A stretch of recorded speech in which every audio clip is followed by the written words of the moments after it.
सतीश जी, आपसे शुरू करते हैं। आप ये काउंटर अटैक जो किया है, अब मतलब केजरीवाल को लोग नफ़रत करें, प्रेम करें, लेकिन उनको इग्नोर नहीं कर सकते। उनके पास वो तोड़ है, वो जानते हैं कि राजनीति के दाँव-पेच कैसे खेले जाने चाहिए और एक बड़ा हमला जो बीजेपी कई महीनों से बिल्ड कर रही थी, उसको जोड़कर प्रधानमंत्री ने ये शीश महल वाला मामला किया था। अब राजमहल उसके बरक्स खड़ा कर दिया है। इसको कैसे देखते हैं आप? कैसे देखा जाए ये अब बड़ा मुश्किल है इस विषय में कहना, आपको हम सही बताएं तो। वैसे तो देखा जाए तो अमूमन जो कोई मुख्यमंत्री का आवास चाहे प्रधानमंत्री का आवास, वो प्रदेश देश का एक मतलब सिंबल होता है। तो मुद्दा तो बीजेपी ने बनाया शीश महल का, अभी इधर से ये मुद्दा हो रहा है। मुझे लगता है ये सब चुनावी है, ये चुनावी मुद्दे हैं। ये चुनाव के बाद ऐसे देखिएगा खत्म हम हो तो जाएगा। चुनाव के बारे में ही बात कर रहे हैं कि चुनाव में हाँ, अगर ये मुद्दा बनाने की कोशिश हुई थी और उसको उसका जवाब दिया गया है, तो क्या क्या नैरेटिव क्या बन रहा है फिर? देखिए नैरेटिव मैं तो आपसे कह रहा हूँ ना, आज जो अगर केजरीवाल के तरफ से जो ज्यादा बड़ा जवाब आया है वो दूसरा है। मैं नहीं मानता कि ये शीश महल बनाओ राजमहल, अगर वो शीश महल का बनाने का प्रयास कर रहे थे इन्होंने तो वो डाइवर्ट करने में तो कर दिया राजमहल की तरफ, वो तो हो गया। लेकिन जो ज्यादा बड़ा जवाब मिला है मुकेश जी आज, वो बड़ा महत्वपूर्ण है मेरे ख्याल से। ये जो आईएनडीआईए की जो दो पार्टियां हैं और दोनों मतलब शक्तिशाली पार्टियां और उनके बड़े शक्तिशाली नेता ममता बनर्जी और अखिलेश यादव ने खुल के कांग्रेस के रहते हुए सीधा सीधा खुला सपोर्ट जो है केजरीवाल को कर दिया। मुझे लगता है ये ज्यादा बड़ा जवाब, ये नहीं है राजमहल वाला। राजमहल वाला उतना बड़ा जवाब मुझे नहीं लगता। और इनका भी है कि वो शीश महल से देखिए का भाजपा और आप पार्टी की एक खासियत है, दोनों पार्टियां इस मामले में महारत हासिल, प्रोपेगेंडा और पब्लिसिटी। ये इसमें ये लोग ना स्ट्रीट वार करते हैं, गली की लड़ाई, रोड की लड़ाई, और कुछ भी बोलेंगे, कुछ भी करें।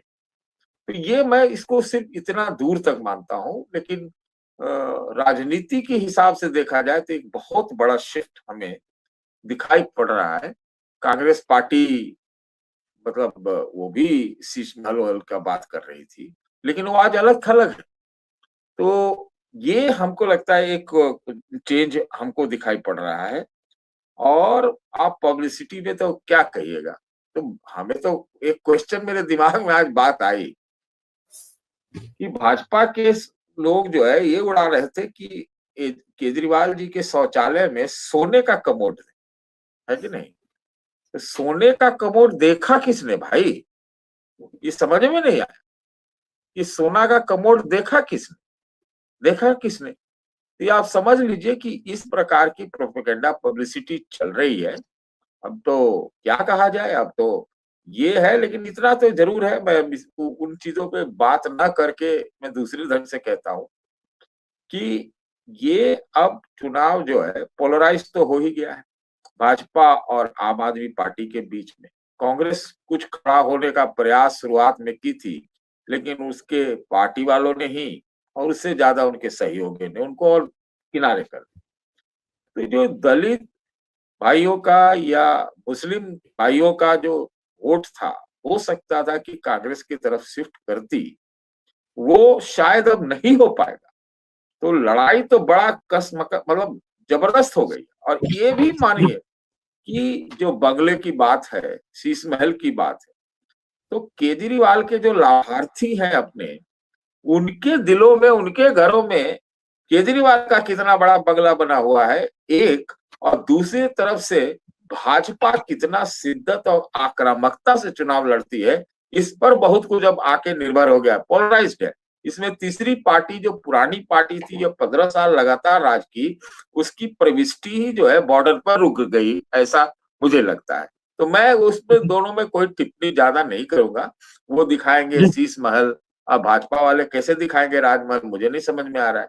तो ये तो चल ही रहा है, कोई ऐसी तो बात है नहीं कि नहीं चल रहा है। सिर्फ इतना सा समस्या थी, मैं बोल रहा हूँ, जैसे मैंने कहा कि कोई चीफ मिनिस्टर का बंगला या राज्यपाल का बंगला, प्रधानमंत्री का बंगला, ये सब मतलब मतलब वो आलीशान ही रहते, इसको वो सिंबल है। लेकिन जी, अगर अगर अगर वो कोई मुद्दा बनाए, तो पता नहीं मुद्दा क्या है, मुद्दा में तो क्या होता है कि भाजपा कुछ भी मुद्दा बनाए, और सिर्फ यही बात थी केजरीवाल के साथ कि उन्होंने अपने शुरुआती शुरुआती दौर में राजनीति में बहुत सारी बातें कही थी, तो जी। उसके बरक्स इसको खड़ा करके उनको घेरने का प्रयास भाजपा बहुत कर रही है।